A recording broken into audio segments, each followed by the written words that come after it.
Hi viewers, welcome to our channel. ప్రస్తుతం మనతో పాటు దాము బాలాజీ గారు సీనియర్ జర్నలిస్ట్ ఉన్నారు. వారితో ఒకసారి మాట్లాడదాం. నమస్కారం సార్. నమస్తే. సార్, చంద్రబాబు నాయుడు గారు మోదీ గారికి షాక్ ఇచ్చారు అని చెప్తున్నారు సార్. అంటే నిన్న ఇఫ్తార్ విందులో ముస్లింలందరికీ కూడా ఒక హామీ ఇచ్చారు. ఈ వక్ఫ్ బోర్డు ఏదైతే ఉందో దీన్ని నేను వ్యతిరేకిస్తున్నాను, దీన్ని నేను ఆపే ప్రయత్నం చేస్తానని చెప్పేసి ఆయన చెప్పినట్టుగా తెలుస్తుంది.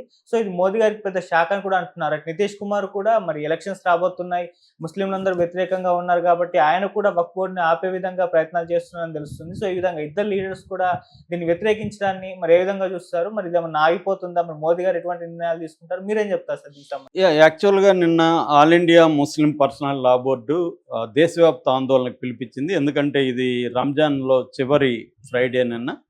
సో ఈ సందర్భంగా అందరూ బ్లాక్ డ్రెస్సులు ధరించి వెళ్ళాలి, నిరసనలు తెలియజేయాలనేది వాళ్ళు పిలిపించారు. అదేవిధంగా చంద్రబాబు ఇచ్చిన ఇఫ్తార్ విందుని బాయ్కాట్ చేశారు చాలా ముస్లిం సంఘాలు. ముఖ్యంగా ఇమ్రాతుల్లా హరియా కానీ, జామియత్ ఉలామా ఈ హింద్ కానీ, ఆల్ ఇండియా ముస్లిం పర్సనల్ లా బోర్డు కానీ వీళ్ళందరూ కూడా చంద్రబాబు దీన్ని బహిష్కరించారు. అట్లాగే నితీష్ కుమార్ది కూడా బహిష్కరించారు. యాక్చువల్గా నేను దీని మీద ఒక వీడియో ఆల్రెడీ చేశాను. అయితే ఇప్పుడు ఎందుకు మనం ఈ వీడియో చూస్తున్నాం అంటే, చంద్రబాబు హామీ ఇచ్చాడు ముస్లిం లా బోర్డుకి. ఏమని అంటే, వక్ఫ్ బోర్డు అమెండ్మెంట్ బిల్లుని నేను వ్యతిరేకిస్తాను, అది పాస్ కానికుండా చూస్తాను అని ఆయన హామీ ఇచ్చాడనేది లా బోర్డు ప్రకటించింది, ముస్లిం లా బోర్డు. సో అందువల్ల నిన్న చాలామంది విందుకు హాజరయ్యారు. చంద్రబాబు విందుకి అనేక ముస్లింలు పెద్దలు హాజరయ్యారు.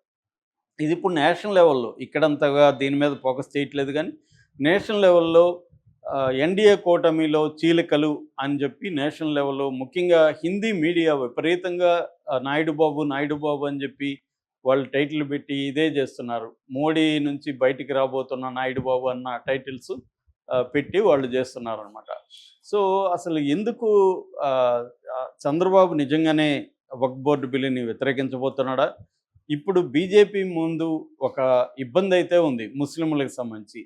అది ఒక పక్కేమో ముస్లింల ఓట్లు కావాలి బీజేపీకి, రెండో పక్కేమో ముస్లింలని దూరం చేసుకుంటున్నట్టు, లేకపోతే హిందువుల ఓట్లు పోలరైజ్ కావు. బీజేపీ ముందు నుంచి కూడా ముస్లింలకు యాంటీగా ఉంటూ హిందూ ఓట్లని పోలరైజ్ చేసుకోవడం అనేది బీజేపీ టాక్టిక్స్. అందువల్లే బీజేపీకి చూస్తే మనకి 1980స్లో ముస్లింల ఓట్ల శాతం, ఇప్పుడు ఓట్ల శాతం డ్రాస్టిక్గా పడిపోయింది వాళ్ళకి. అందుకనే బీజేపీ ఏం చేస్తుందంటే, ప్రతిపక్షాలకు ముస్లింల ఓట్లు పోలరైజ్ కాకుండా మన ఎంఐఎం వాళ్ళని తీసుకొని వెళ్ళి ఓవైసీ బ్యాచ్ని నార్త్ ఇండియాలో పోటీ చేయించి ముస్లింల ఓట్లని కాంగ్రెస్కో లేకపోతే ఇండియా కూటమికో పడకుండా చీల్చడం ద్వారా తాము గెయిన్ అవ్వాలి అనేది ఒక ప్లాను.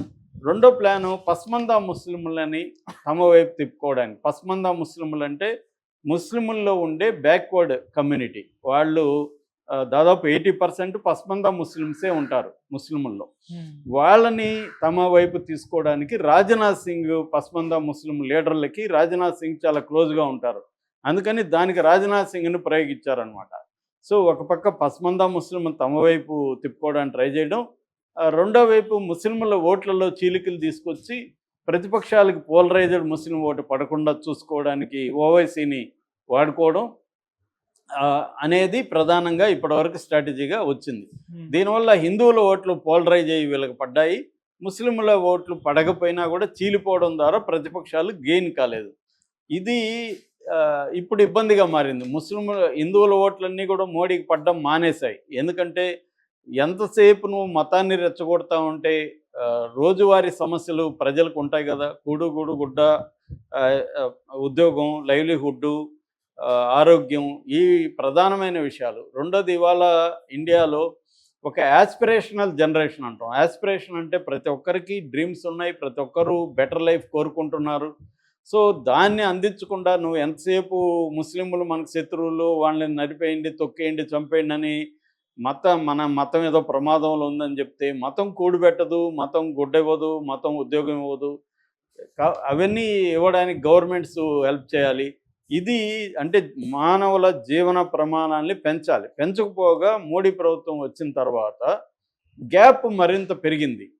అదానీలో, అంబానీల దగ్గరికే హెల్త్ అంతా వెళ్ళిపోతుంది. 1% దగ్గర 40% హెల్త్ కేంద్రీకృతమైంది. అందుకనే India is rich country with poor people అంటారు. అంటే మొన్ననే ఒక సర్వేలో బయటపడింది 100 కోట్ల మంది ఇండియన్స్కి మినిమం కూడుగుడ్డ తర్వాత ఖర్చు పెట్టే డబ్బులు వాళ్ళ దగ్గర లేవు. అందుకనే ఈ మధ్య మొన్న మనకి స్టాక్ మార్కెట్ కుప్పకూలడానికి కూడా వన్ ఆఫ్ ద రీజన్స్ ఏంటంటే అర్బన్ కన్జంప్షన్ అనేది దారుణంగా ఎప్పుడు లేనంతగా పడిపోయిందనమాట. సో ఈ అందువల్ల ఇప్పుడు ఏం చేస్తున్నారంటే ముస్లింలను కూడా దువ్వడానికి ట్రై చేస్తున్నారు. పైగా తమకి దాదాపు 60 సీట్ల పైన ఈసారి తగ్గాయి కాబట్టి చంద్రబాబు, నితీష్ కుమార్ల 2 ఊతకర్రల్లాగా చేసుకొని ఈ ప్రభుత్వం నడవాల్సిన పరిస్థితి. అంటే మోడీ ఒక రకంగా కంప్లీట్గా ఆయనకి కంట్రోల్ లేదు. వీళ్ళిద్దరి మీద అయితే డిపెండ్ అవ్వాలి. సో వీళ్ళిద్దరు కూడా నితీష్ కుమార్ కానీ ఇటు చంద్రబాబు కానీ సెక్యులర్ లీడర్స్. బేసిక్గా మధ్యలో వాళ్ళు రాజకీయాల కోసం అటు ఇటు చేసి ఉండొచ్చు, కానీ బేసిక్గా సెక్యులర్ లీడర్స్ ఇద్దరు కూడా. అందువల్ల ముస్లింలకి వీళ్ళిద్దరి మీద ఎంతో కొంత నమ్మకం ఉంది. పైగా ఓట్ బ్యాంక్ కూడా వీళ్ళిద్దరికి అవసరం ముస్లింలకి. అటు నేను నిన్న కూడా చెప్పాను, అటు బీహార్లో దాదాపు 1,76,00,000 మంది ముస్లింలు ఉన్నారు. దాదాపు 17% వాళ్ళు అక్కడ ఓటర్స్లో ముస్లింలు శాతం. అందువల్ల ఆ 17% ఓట్ అనేది నితీష్ కుమార్కి చాలా ఇంపార్టెంట్. ఇక్కడ చంద్రబాబుకు కూడా దాదాపు 40-50 లక్షల మంది ముస్లింలు ఉన్నారు. దాదాపు 8-10% ముస్లిం ఓటర్స్ ఉన్నారు ఆంధ్రప్రదేశ్లో కూడా. వీళ్ళ ఓట్లు కూడా చాలా ఇంపార్టెంట్. అందుకని వీళ్ళు ఏం చేస్తున్నారంటే ఇప్పుడు వక్ఫ్ బిల్లు అనే దాన్ని చాలా తీవ్రంగా వ్యతిరేకిస్తుంది ముస్లిం సమాజం. ఎందుకంటే ముస్లింలకు సంబంధించిన అనేక ఆస్తులు, మసీదులు కావచ్చు, దర్గాలు కావచ్చు, మదర్సాలు కావచ్చు, శ్మశానాలు కావచ్చు, కబరస్థాన్ అంటారు కదా, అలాగా వాళ్ళ రకరకాల రిలీజియస్ ప్రాపర్టీస్ అన్నీ కూడా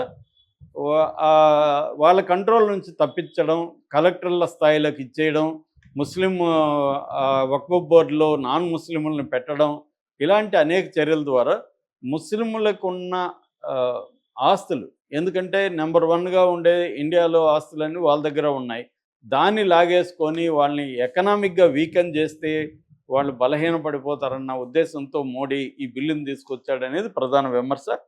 దీనికి చంద్రబాబు వ్యతిరేకించకపోతే చంద్రబాబును బాయ్కాట్ చేస్తామని నేషనల్ ముస్లిం లా బోర్డు వీళ్ళందరూ ప్రకటించారు, ఆల్ ఇండియా ముస్లిం లా బోర్డు. సో ఇప్పుడు చంద్రబాబు మాకు హామీ ఇచ్చాడు అంటున్నారు, కానీ పబ్లిక్ స్టేట్మెంట్ ఏది చంద్రబాబు ఇవ్వలేదు. చంద్రబాబు ఏంటంటే కర్ర విరగకుండా, పాము చావకుండా ఒక డ్రామా ఆడుతున్నట్టుగా మనకు కనబడుతుంది. సో అంటే ఒక పక్క ముస్లింల ఓట్లు కావాలి చంద్రబాబుకి, రెండో పక్క మోడీని గట్టిగా వ్యతిరేకించే పరిస్థితి కూడా లేదు చంద్రబాబు.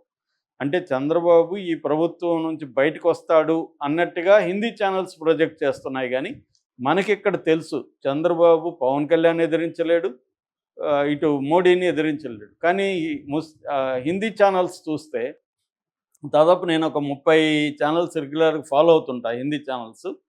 అవి మ్యాక్సిమం మోడీకి యాంటీగా పనిచేసే ఛానల్స్. రవీష్ కుమారు ఇలాంటి వాళ్ళు ఉన్నారనమాట, దేశభక్తి ఛానల్ ఇలాగ చాలా ఉన్నాయి, ధ్రువరాటి, వీళ్ళందరూ కూడా ఏంటంటే ఈ నిన్నటి నుంచి వాయిస్తున్నది ఏంటంటే నాయుడు బాబు మోడీకి జలక్కిస్తున్నాడు, మోడీని వ్యతిరేకిస్తున్నాడు అనేది అంటున్నారు. నిజానికి పార్లమెంటరీ కమిటీ ఏదైతే దీని మీద చర్చ జరిపిందో దాంట్లో కూడా వీళ్ళు ఉన్నారు, ఎవరు తెలుగుదేశం వాళ్ళు ఎవరు అక్కడ వ్యతిరేకించలేదు. కానీ ఇప్పుడు చంద్రబాబు నేను దాన్ని అడ్డుకుంటాను, మీ ఆస్తులకి నేను భరోసా అంటున్నాడు. ఇవన్నీ ఏంటంటే జనరల్గా మాట్లాడే వేగ్ స్టేట్మెంట్లు. మీ ఆస్తులకి నేను భరోసా అంటే ఎట్లా భరోసా? ఆల్రెడీ బిల్లు వచ్చేస్తే ఈయన ఏం చేస్తాడు? కాబట్టి ఇదంతా ఏంటంటే ముస్లింలను ఏదో మభ్యపెట్టడానికి మాట్లాడుతున్నట్టుందిగా తప్ప చంద్రబాబు సీరియస్గా ఓపెన్గా చంద్రబాబు కానీ ఆయన ఎంపీలు కానీ ఎవరు కూడా ఎక్కడ కూడా వక్ఫ్ బోర్డు అమెండ్మెంట్ బిల్లుని మేము వ్యతిరేకిస్తాము అని వాళ్ళు ఎక్కడ చెప్పట్ల, పబ్లిక్ స్టేట్మెంట్ ఇవ్వట్ల. ముస్లిం లా బోర్డు చెప్పుకుంటుంది, మరి ఇది వేగ్గా ఉంది. దీనివల్ల ఏం తెగదు. అంటే ఒకటి ఏంటంటే బీహార్ ఎన్నికల వరకు లాగుతారు ఇష్యూని తేల్చకుండా అనేది ఒక వాదన వినిపిస్తుంది. ఎందుకంటే బీహార్ ఎన్నికల్లో ముస్లింల ఓట్లు ఇంపార్టెంట్ కాబట్టి మోడీ అందుకనే బీహార్ ఎన్నికలు దృష్టిలో పెట్టుకొని 32 లక్షల మంది ముస్లిం కుటుంబాలకి తోఫా కిట్ అని ఒకటి కిట్ పెట్టి అందులో నిత్యావసర వస్తువులు, బట్టలు, పైజామా, లాల్చీలు ఇవన్నీ పెట్టి ఇస్తున్నాడు. ఇది చరిత్రలోనే, బీజేపీ చరిత్రలోనే ఫస్ట్ టైం.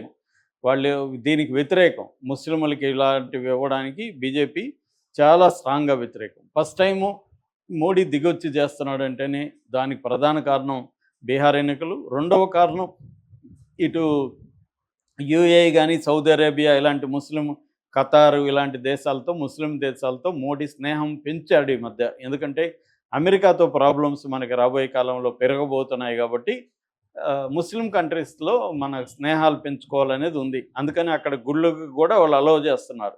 ఇప్పుడు కానీ ఇక్కడ ముస్లింల పట్ల తీవ్ర వ్యతిరేకంగా కనబడితే అక్కడ ప్రాబ్లం అవుతుంది. సో ఈ రెండు కారణాలతో ముస్లింలని అప్పీజ్మెంట్ పాలసీలకి మోడీ ఎంటర్ అయ్యాడు.